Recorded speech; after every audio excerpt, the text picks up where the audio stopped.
सभी को पता है 26 जनवरी 1950 को भारत देश का संविधान लागू हुआ था, जिसमें सबसे बड़ा हाथ था डॉक्टर भीमराव अंबेडकर का।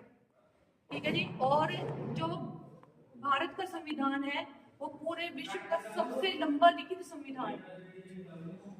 इतना जितना किसी का नहीं है, सबसे लंबा लिखित संविधान है, जो हमें मेनली 3 बातों की अनाउंस करता है कि हम स्वतंत्रता से, समानता से और सम्मान से जिए।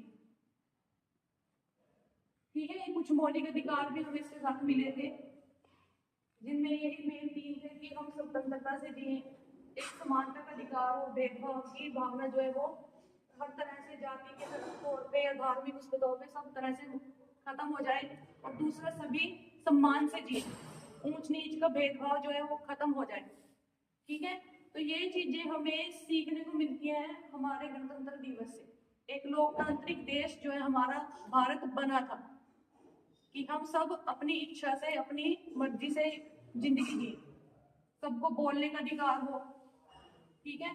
जबकि बाकी देशों में ये चीजें नहीं है। हमें अपनी बात कहने का, रखने का एक समान अधिकार दिया जाता है, समान मौका मिलता है। ठीक है। तो भारत का जो संविधान है वो सबसे लंबा लिखित तो है, सबसे बेहतर संविधान भी इसको जो है माना जाता है, क्योंकि और कंट्रीज में ये चीजें एप्लीकेबल नहीं है। तो ये सिखाती है, बहुत कुछ हमें जो है इससे सीखने को मिलता है। हम अपनी जिंदगी में बढ़ के जो हमारे अधिकार थे, जो हमारी हमें चीजें मिली हैं, हक मिले हैं, वो चीजें हम अपनी भूल गए।